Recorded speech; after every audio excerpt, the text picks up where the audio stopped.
Hi hello, heart to heart sweet channel.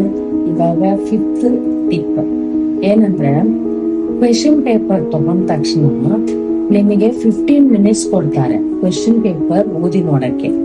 So ಓದ್ತಾ question paper ನೀವು correct ಆಗಿ plan ಮಾಡ್ಕೊಳ್ಳಿ. ಯಾವ ಕ್ವೆಶನ್, ಯಾವ ಮೇನ್ಗೆ ಎಷ್ಟು ಅಮೌಂಟ್ ಆಫ್ ಟೈಮ್ ಅಲಾಟ್ ಮಾಡಬಹುದು ಅಂತ.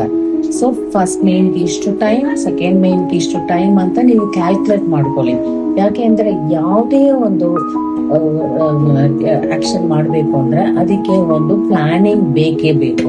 ಸೊ ನೀವು ಮುಂಚೆನೆ ಪ್ಲಾನಿಂಗ್ ಮಾಡ್ಕೊಂಡಿಲ್ಲ ಅಂದ್ರೆ ಟೈಮು ವೇಸ್ಟ್ ಆಗುತ್ತದೆ, ಮಾರ್ಕ್ಸು ವೇಸ್ಟ್ ಆಗುತ್ತದೆ. ಸೊ ನೀವು ಆ ಕ್ವೆಶನ್ ಪೇಪರ್ ಓದ್ದಾಗ್ಲೇ ಯಾವ ಕ್ವೆಶನ್ಸ್ಗೆ ನಿಮ್ಗೆ ಆನ್ಸರ್ ತುಂಬಾ ಚೆನ್ನಾಗಿ ಗೊತ್ತು, ಯಾವ ಕ್ವೆಶನ್ಗೆ ಸ್ವಲ್ಪ ಗೊತ್ತು, ಯಾವ ಕ್ವೆಶನ್ಸ್ಗೆ ತುಂಬಾ ಗೊತ್ತೇ ಇಲ್ಲ ಅನ್ನೋದು ನೀವು ಪ್ಲಾನ್ ಮಾಡ್ಕೊಂಡು ಫಸ್ಟ್ ಗೊತ್ತಿರೋ ಆನ್ಸರ್ನೇ ಬರೀರಿ. ಈ ತರ ನೀವು ಪ್ಲಾನ್ ಮಾಡ್ಕೊಂಡಿಲ್ಲ ಅಂದ್ರೆ ಸಡನ್ ಆಗಿ ಒಂದು ಕ್ವಶನ್, ಇದು ನಾನು ಓದಿದ್ದೀನಲ್ವಾ, ಇದು ನನ್ಗೆ ಚೆನ್ನಾಗಿ ಗೊತ್ತಲ್ವಾ ಅಂತ ನೀವು ಆಮೇಲೆ ತಿಳ್ಕೊಂಡ್ರೆ ಮತ್ತೆ ಇದು ಮಾರ್ಕ್ಸು ವೇಸ್ಟ್ ಆಗುತ್ತದೆ, ಮತ್ತೆ ಟೈಮು ವೇಸ್ಟ್ ಆಗುತ್ತದೆ.